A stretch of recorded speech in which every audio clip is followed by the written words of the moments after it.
आज की कक्षा में आपका स्वागत है। तो पिछली कक्षा में हमने स्प्रेडशीट के बारे में जाना था। आज हम उसकी और फंक्शनैलिटी पढ़ेंगे। सबसे पहले उसे ओपन करने के लिए स्टार्ट बटन प्रेस करेंगे या यहाँ पर ये स्टार्ट माउस से प्रेस करेंगे या कीबोर्ड से और इसमें लिख देंगे एक्सेल। एक्सेल जैसे ही आप टाइप करेंगे ये आपका माइक्रोसॉफ्ट एक्सेल आ जाएगा। इस पर क्लिक कर देंगे तो ये ओपन हो जाएगा। ठीक है, ओपन होने के बाद हम इसमें काम करना शुरू करते हैं। सबसे पहले हम इसमें टेबल बनाना सीखते हैं। एक टेबल बनाने के लिए, टेबल कैसे बनी होती है, उस पर लिस्ट बनाने के लिए कोई सामान की हमें लिस्ट बनानी है, कोई किसी काम की लिस्ट बनानी है, उसके लिए कुछ डाटा को अरेंज करने के लिए हम टेबल बनाते हैं। तो एक टेबल हम यहाँ पर बनाएंगे जिसमें हम लेते हैं रोल नंबर, नेम और ये हमने 3 कॉलम लिए हैं टेबल में। ये हमारे हेडिंग है, उस टेबल की हेडर बोलते हैं इनको। उसके बाद हम यहाँ पर रोल नंबर असाइन कर देते हैं, जिसका रोल नंबर रैंडम कुछ भी।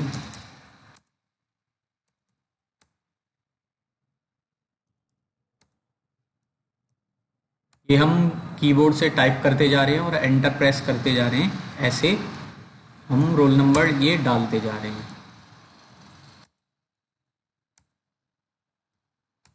हमने रोल नंबर डाल दिए। अब हम माउस, अब हमें नाम डालने हैं तो हम माउस से यहाँ पर क्लिक कर देंगे और नाम डालने शुरू करेंगे। राजू, सुरेश। और ये स्कूल में ये रोल नंबर है स्टूडेंट्स के, ये नाम है। और ये कुछ एक्टिविटी करते हैं। मान लीजिए कि ये क्रिकेट खेलते हैं, ये म्यूज़िक सीखते हैं और ये फुटबॉल करते हैं, ये ड्रम बजाते हैं। ठीक है, ये कबड्डी खेलते हैं,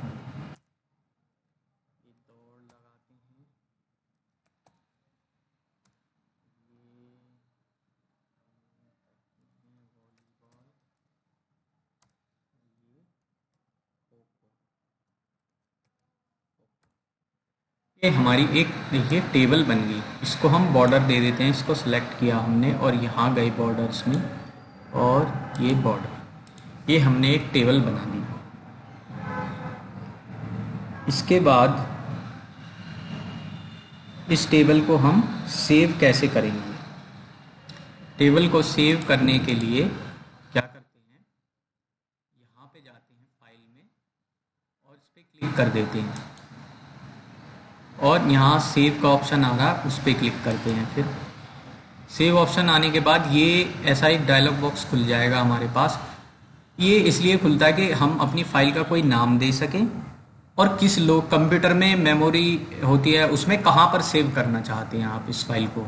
सी ड्राइव में, किसी फोल्डर में, जहाँ पे आप सेव करना चाहते हैं वहाँ पे आप चुन सकते हैं। जैसे हम डेस्कटॉप पे सेव करना चाहते हैं और इस फाइल का नाम देना चाहते हैं हम टेबल।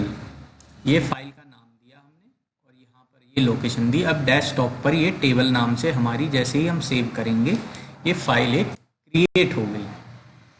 ये डेस्कटॉप पे देखिए हमें दिखाई भी देगी। ये वही फाइल है हमारे। अब हम सीखते हैं डेटा को असेंडिंग या डिसेंडिंग लगाना। देखिए ये जो हमने यहाँ पर स्टूडेंट्स के रोल नंबर एंटर किए हैं, ये देखिए बड़ा छोटा, ये एक क्रम में नहीं लगे हैं। बड़ा 85 यहाँ पर है, 12 यहाँ पर है, 3 नंबर यहाँ पर है।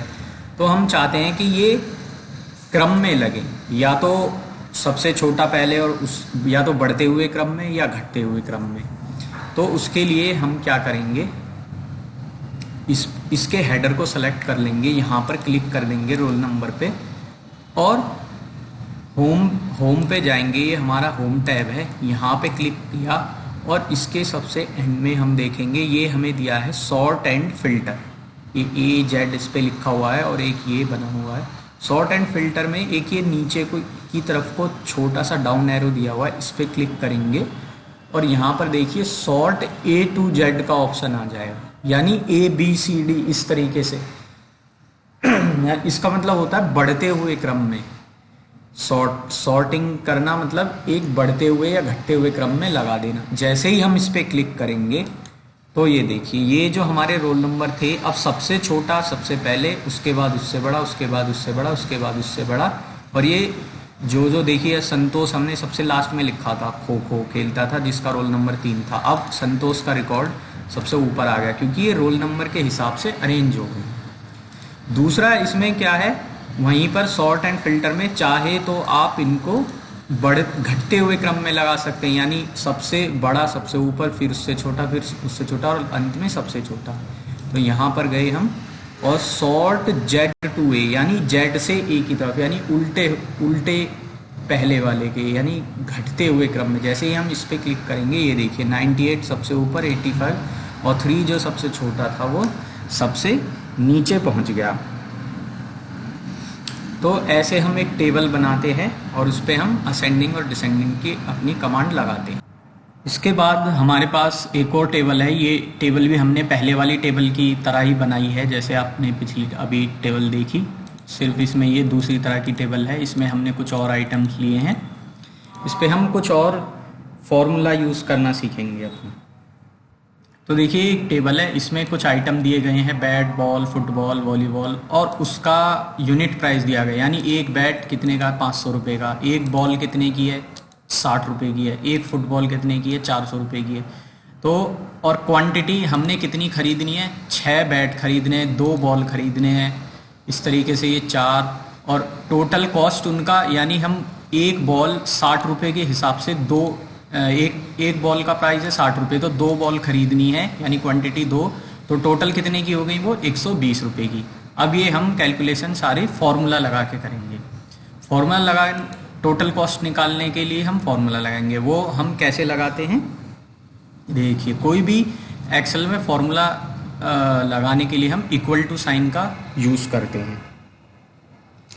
देखिए जैसे टोटल कॉस्ट कैसे आएगा, यूनिट प्राइस गुणा में 6, यूनिट प्राइस इनटू क्वांटिटी, यानी जब एक यूनिट प्राइस का इनटू कर देंगे हम क्वांटिटी में तो उसकी कीमत आ जाएगी। मान लीजिए हम उसके लिए हमें यहाँ पर चाहिए टोटल कॉस्ट, तो यहाँ पे हमने अपने कर्सर को रखा और कीबोर्ड से लिखा इक्वल, और अब हमें इसकी और इसकी गुणा करनी है, मल्टीप्लाई इसको और इसको करना है। तो कैसे करेंगे, ये जो हमारी सेल है इसका एड्रेस क्या है, मैंने पिछली कक्षाओं में बताया आपको, B, तो B वाला कॉलम और 2 वाली रो, यानी B2, तो हम लिखेंगे यहाँ पर B2, ठीक है। ये देखिए B2 सेलेक्ट हो गया, इनटू में ये C2, ये इनटू का गुणा का निशान ये रहा, और C2, B2 गुणा में C2 जैसे और करेंगे हम और एंटर प्रेस करेंगे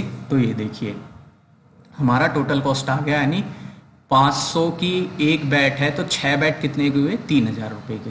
इस तरह से अगर हमें टोटल बॉल का कुल प्राइस निकालना हो तो कैसे करेंगे, B3 यानी ये 60 गुणा में C3, ये वाली सेल जो है B3 गुणा में C3 करेंगे तो ये हमारा यहाँ पर बॉल का भी मूल्य आ जाएगा, और ऐसे ही इन बाकी सब का मूल्य भी आ जाएगा। अब हमारे पास इतने आइटम हैं और हम क्या, हमारे पास ये आइटम बहुत सारे भी हो सकते हैं, 20 भी हो सकते हैं, 50 भी हो सकते हैं, तो क्या हम बार बार ये फॉर्मूला लगाते जाएंगे B2 into C2, B3 into C3? उसके लिए इसमें यहाँ पर एक शॉर्टकट है, उसे बोलते हैं फिल हैंडल। फिल हैंडल क्या है कि वो जैसी ऊपर फॉर्मूला लगाया गया है अपने नीचे वालों पे सब पे ऐसा ही लगा देता है, यानी इस वाली इन दोनों की गुणा करके ये आया, इन दोनों की गुणा करके यहाँ पे आएगा। तो उसके लिए हम क्या करते हैं, जो ऊपर फॉर्मूला लगाया है ऊपर वाले उस पे, उसके कोने पे जाते हैं, तो ये जो हमारा कर्सर अभी आपको मोटा प्लस का निशान दिखाई दे रहा है वो देखिए चेंज हो जाएगा, ये चेंज हो गया, छोटा प्लस का निशान हो गया, देखिए अभी बड़ा है मोटा और ये हो गया छोटा, और इसको हम क्लिक करके नीचे की तरफ खींच देंगे अगर, तो अपने आप ही इन सब पर वही फॉर्मूला अप्लाई हो जाएगा जो यहाँ पर हुआ है। देखिए अब 60 गुणा 2 120 होते हैं, 400 इंटू 4 1600, 600 मल्टीप्लाई 4। इस तरीके से हम इस फिल हैंडल का यूज़ करते हैं। कैसे आता है ये, यहाँ पर गए इसके कोने, देखिए अभी मोटा ये आ गया, और इसको पकड़ के क्लिक लेफ़्ट क्लिक बटन को माउस के प्रेस करके और नीचे की तरफ हम जैसे ही खींचेंगे तो ये फॉर्मूला अपने आप यहाँ पर भी अप्लाई हो जाएगा। हम चाहते हैं हमारा जो टोटल कॉस्ट सब सारा सामान हमने खरीदा वो इतने का खरीदा, हम इसका ग्रैंड टोटल चाहते हैं। हम यहाँ लिख लेते हैं ग्रैंड टोटल।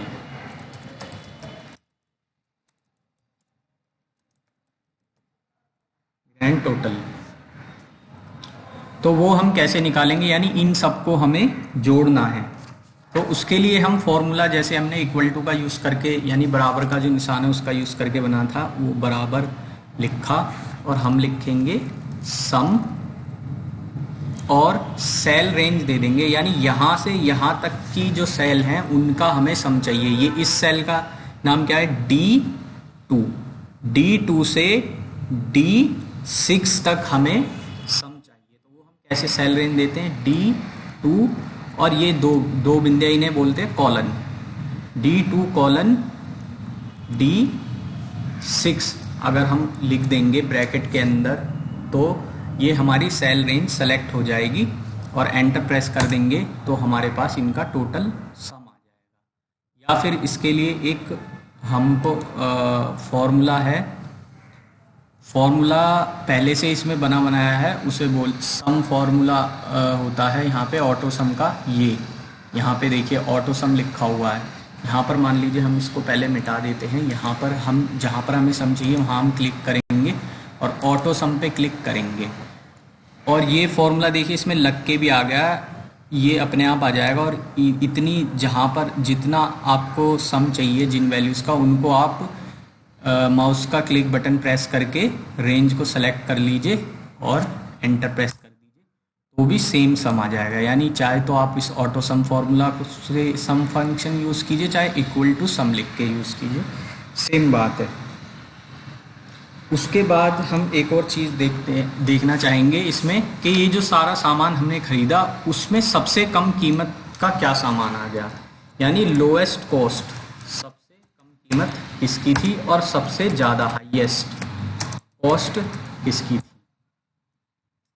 ठीक है, उसके लिए हम एक और फॉर्मूला देखते हैं। तो यानी मिनिमम चाहिए, यानी सबसे कम, तो मिनिमम तो हम यहाँ पर लगाएंगे। उसके लिए हम यहाँ पर इक्वल टू का साइन लगाएंगे और मिन लिखेंगे, मिन, और ब्रैकेट स्टार्ट करेंगे, और फिर से हमें इस रेंज में से चाहिए, यानी इनमें से कौन सा जो सामान है वो सबसे कम का है। तो यहाँ पर माउस प्रेस करेंगे और अपना नीचे तक उसको प्रेस करते हुए ले जाएंगे, और ये हमारी D2 से D6 की रेंज सेलेक्ट हो गई है, और ब्रैकेट बंद कर देंगे, एंटर प्रेस कर देंगे।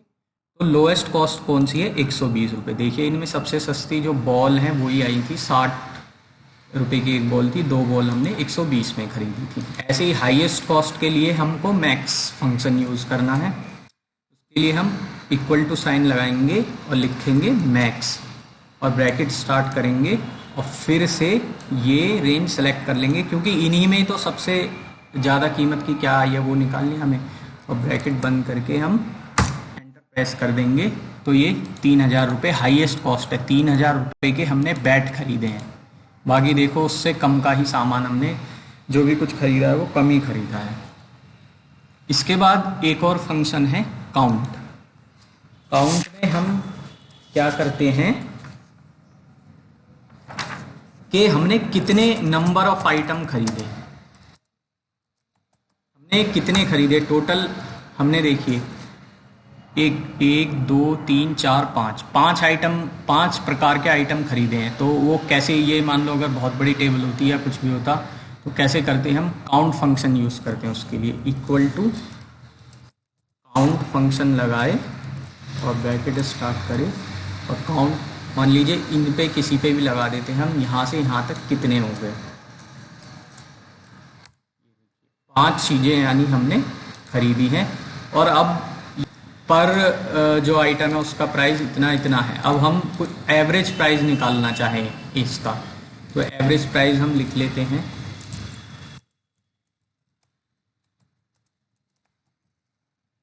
के लिए हम एवरेज फंक्शन यूज़ करेंगे, वही बराबर का निशान,